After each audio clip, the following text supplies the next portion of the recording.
Welcome to BFM's 3 p.m. News. I am your presenter, Narissa Bostwick. On the local scene, a project designed to encourage volunteerism and inspire young people to contribute positively to community improvement was officially launched here this morning. The Greater Youth Volunteerism and Engagement GIVE project is an initiative by the government of St. Vincent and the Grenadines and sponsored by the Republic of China, Taiwan. The Economic Planning Division of the Ministry of Finance, Economic Planning and Information Technology hosted the launch of the project at the Methodist Church Hall in Kingstown. Addressing the ceremony, Minister of Finance and Economic Planning, Camila Gonzalez, said the GIVE project aims to empower young people to make a difference in their communities by providing resources to support youth groups to address local challenges.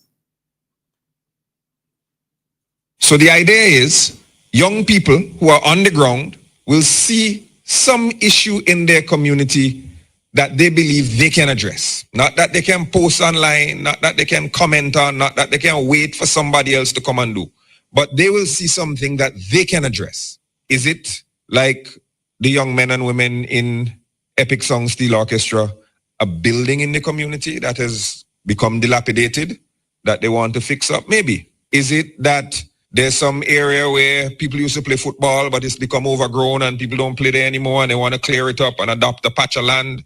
Maybe. Is it that some of them want to get together after school and teach some kids at the community center math or English or social studies or something? Maybe. Is it that they want to have a football tournament with a little prize in the community, a little community activity, basketball, netball? Could be. Is it a beach cleanup? Sure. Minister Gonzalez said the government has allocated $1.5 million towards the GIVE project for this year. The government this year has put $1.5 million into the GIVE program, and we're practically in June. So we plan to spend a lot of money this year. In the next 6 months, we are going to be spending hundreds of thousands of dollars each month financing volunteer activity among young people across St. Vincent and the Grenadines. There's a system, but my mandate from the Prime Minister and the Cabinet is that we're not going to make this thing overly bureaucratic, that every time you come, they send you back for another piece of paper to sign and another form to bring back and something else to do. We're going to measure you. Are you a group? Do you have an idea? Is the idea feasible? That was Minister of Finance and Economic Planning, Camila Gonzalez. The Ministry of Health, Wellness and the Environment, on behalf of the Honorable Minister of Health and by extension the entire ministry, is issuing an urgent call to all pregnant women across St. Vincent and the Grenadines to take full advantage of available maternal health services. In a message to celebrate Mother's Day, which was observed on Sunday, May 11th, the Health Ministry extended heartfelt appreciation to all mothers and expectant mothers across St. Vincent and the Grenadines, noting that your dedication and resilience are the bedrock of our nation's health and well-being. The ministry strongly encourages all expectant mothers to adhere to the recommended screenings and attend regular antenatal and postnatal checkups as recommended by their healthcare provider. It said timely and consistent antenatal and postnatal care is vital to safeguarding the health and well-being of both mother and baby. According to the Ministry of Health, it is important for all pregnant women to speak with their healthcare provider early and often to ensure that any potential risks are identified and managed timely.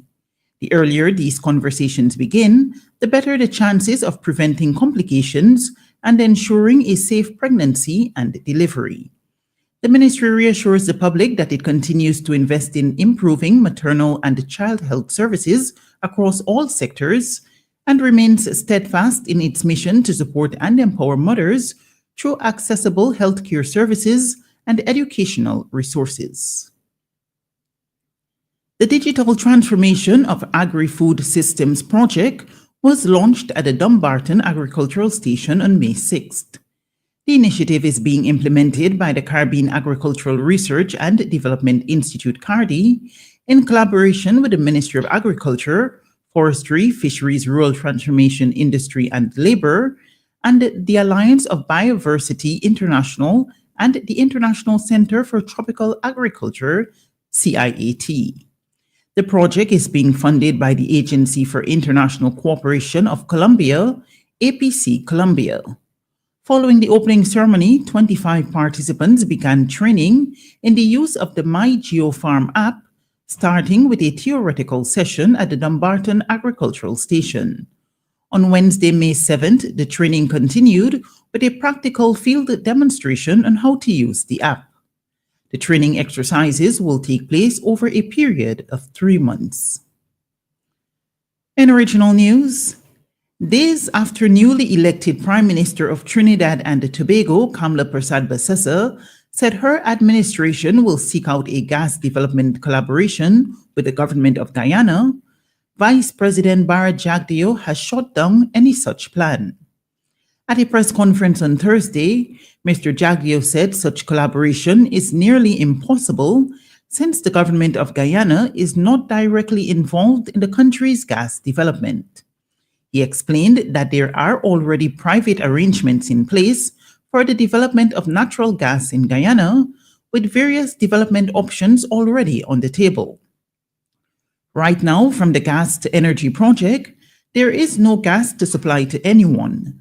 We need all of the gas there for power generation and the fertilizer plant, and there is a project that we have not approved as yet that is being explored between Fulcrum, Exxon, and the government of Guyana to develop the gas reserves, and they are exploring several options as to what to do with this gas, the Vice President noted, according to a report by News Source Guyana. The Vice President said other options that are being explored include bringing the gas on shore for the generation of power to sell to neighboring Brazil or for industrialization purposes. Mr. Jagdeo said if Trinidad and Tobago has an interest in gas development in Guyana, it will have to come through an already established partnership between the private companies, Fulcrum and ExxonMobil, along with other private ventures. Caribbean Police Commissioners began a 5-day meeting in Guyana today amidst calls for greater attention and support for the mental health of police officers and a warning against the glorification of crime and criminality being used as tools to secure political power. Addressing the opening of the 39th Annual General Meeting of the Association of Caribbean Commissioners of Police, ACCP, Guyana's President Irfan Ali called on governments and opposition parties in the region to treat crime seriously. Crime and criminality is not an opportunity to get into government, he said, noting that crime erodes public trust in a democracy, resulting in that system to be put on its knees. Criminal gangs pose a direct threat to a democratic system of government, Ali said, telling the top regional law enforcement officers that Guyana would be building a regional forensics crime laboratory. He also offered to facilitate training opportunities in India and the Guyana Defense Force National Defense Institute for the police forces across the Caribbean. Meanwhile, Antigua and Barbuda's Police Commissioner and outgoing ACCP President Atlee Rodney called for greater attention and support for the mental health of police officers, saying as leaders, we must place more emphasis on this area and provide more support to our officers. The conference this week aims to strengthen law enforcement cooperation, share best practices, and enhance public safety in the Caribbean. And finally in the news at this hour, a U.S.-funded flight carrying the first group of 49 white South Africans to be granted refugee status has landed in Washington after leaving Johannesburg on Sunday. Relations between South Africa and the U.S. have been tense for months after President Donald Trump said that members of the country's Africano minority were victims of racial discrimination. This was dismissed by South Africa's Foreign Minister, Ronald Lamola, who said today there is no persecution of white Africano South Africans, adding that police reports debunk President Trump's assertion. South Africa says that any allegations of persecution would not meet the threshold required under domestic and international refugee law. The BBC has contacted the United Nations Refugee Agency, UNHCR, which confirmed it was not involved in this resettlement scheme, nor was it asked to take part in any of the screening. Democrat Senator Jean Chouin described the resettlement as baffling, given the indefinite suspension for thousands of legitimate asylum seekers from other countries. This has been WeFM's 3 p.m. News. I have been your presenter, Narissa Bostwick, saying thank you for listening. Do join us at 5:30 p.m. when we will bring you our next newscast.